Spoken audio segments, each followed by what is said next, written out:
ตเศรษฐกิจพิเศษบึงถาดหลวงของประเทศลาว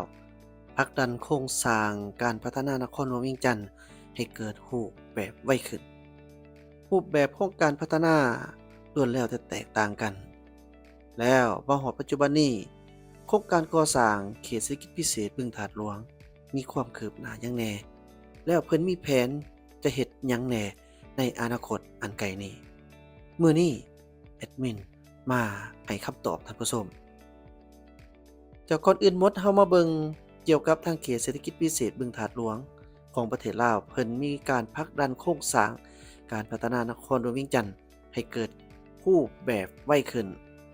โครงการสำคัญการร่วมมือลาวจีนในเขตพัฒนาใจกลางนครหลวงเวียงจันทน์สร้างแพลตฟอร์มการพัฒนาแบบครบวงจรที่ผสมผสานวัฒนธรรมระบบนิเวศและฟังก์ชันการเมือง โครงการบึงถาดหลวงกำลังผลักดันโครงสร้างการพัฒนานครหลวงเวียงจันทน์ให้เกิดรูปแบบไวขึ้นภายใต้พื้นหลังของการเชื่อมโยงพื้นที่พัฒนาอย่างต่อเนื่องและผลักดันโครงการสำคัญต่างๆเขตเศรษฐกิจพิเศษบึงถาดหลวงกำลังค่อยๆกลายเป็นเขตแกนกลางของการพัฒนานครหลวงเวียงจันทน์เขตเศรษฐกิจพิเศษบึงถาดหลวง ตั้งอยู่ในเขตพัฒนาใจกลางนครหลวงเวียงจันทน์มีแผนผังพื้นที่ร่วมประมาณ5,500 เอกเคอร์หรือประมาณ 3.6 ตารางกิโลเมตรและเป็นโครงการพัฒนาครบวงจรระดับเมืองที่ได้รับการผลักดันอย่างสำคัญภายใต้การร่วมมือลาวจีนหลังจากผลักดันโครงการอย่างต่อเนื่องมาหลายปี ปัจจุบันโครงการได้สำเร็จการวางแผนร่วมและการจัดสรรที่ดินแล้วภายในเขตพัฒนาได้บรรลุ3ระบบ 1. ปรับระดับได้มีเงื่อนไขพร้อมสำหรับการพัฒนาก่อสร้างอย่างครบถ้วนโครงสร้างพื้นฐานเช่นถนนสายหลักภูมิสันฐานบึงถาดหลวงระบบน้ำดีน้ำเสียและพื้นที่สีเขียวนะครับการปรับปรุงอย่างต่อเนื่องสภาพแวดล้อมโดยรวมและความสามารถรองรับของเขตเพิ่มขึ้นอย่างต่อเนื่องทั้งยังมีโครงการเช่นอพาร์ตเมนต์ที่อยู่อาศัยโรงแรมโรงเรียนนานาศาสตร์ตลาดบึงถาดหลวงและศูนย์การค้าที่ได้ก่อสร้างสำเร็จและเปิดนำใส่แล้วในระยะปัจจุบันโครงการได้เข้าสู่ระยะเร่งพัฒนาสนามกอล์ฟคาดว่าจะเปิดนำใส่ในไม่ไวนี้โครงการวัฒนธรรมพระใหญ่กำลังก่อสร้างตามแผนในขณะที่เขตการค้าและสิ่งอำนวยความสะดวกครบวงจรแม้นกำลังพัฒนาอย่างต่อเนื่องเฮ็ดให้หน้าที่ของเขตเริ่มเป็นหูเป็นหางในด้านการวางแผนร่วมโครงการอิงใส่ระบบนิเวศหอบบึงถาดหลวง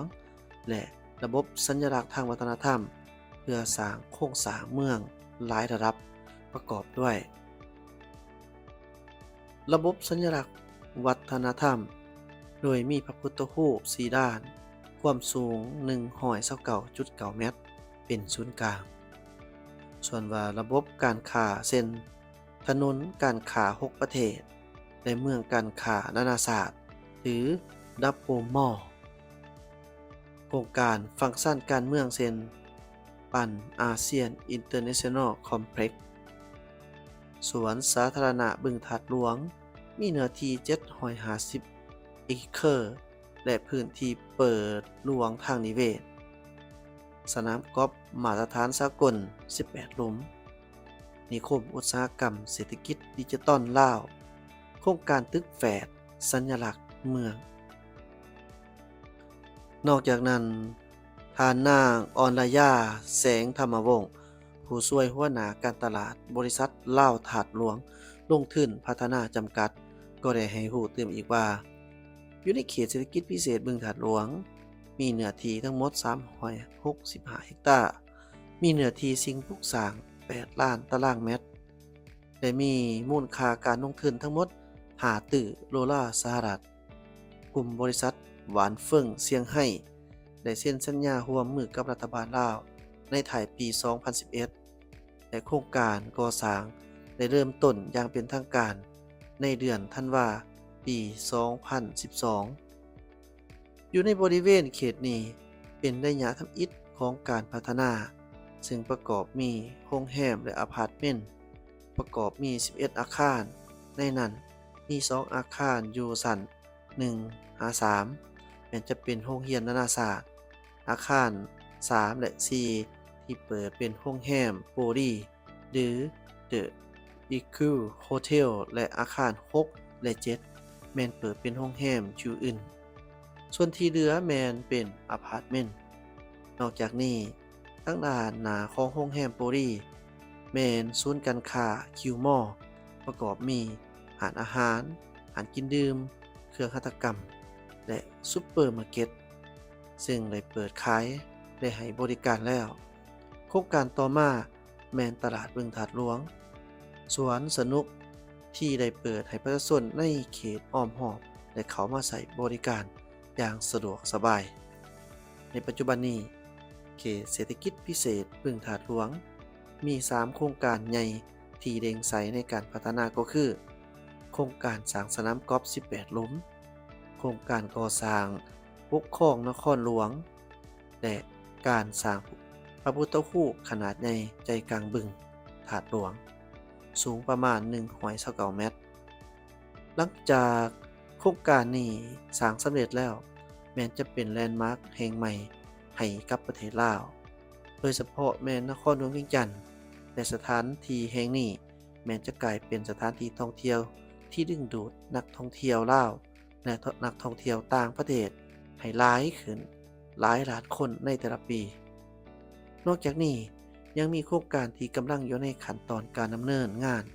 และสอกหานักลงทุนประกอบมีอพาร์ตเมนต์สำหรับนักการทูตหรือว่า Building 15-56 โครงการตึกแฝดศูนย์การค้าสากลบึงถาดหลวงถนนคนย่างและอื่นๆอีกส่วนว่าปั่นอาเซียน International หรือว่าอ้อมกอดอาซีสากลก็ถือว่าเป็นอีกโครงการหนึ่งที่นอนอยู่ในเขตเศรษฐกิจพิเศษบึงถาดหลวงตั้งแต่เริ่มก่อสร้างผ่านไป5 ปีแห่งความพยายามของโครงการศูนย์กลางธุรกิจที่ว่ามีโครงการอ้อมอาซีสากลเป็นศูนย์กลางได้เติบโตขึ้นอย่างไวว่าซึ่งรวมเอาที่อยู่อาศัยระดับไฮเอนด์ศูนย์การค้าและกลุ่มอาคารสำนักงานไว้ในบอนเดียวกันในระหว่างการก่อสร้างโครงการอ้อมอาซีสากลแม้ได้ยึดมั่นในแนวคิดการบริการบริหารเมืองและผลักดันการพัฒนาของเมืองอย่างเต็มที่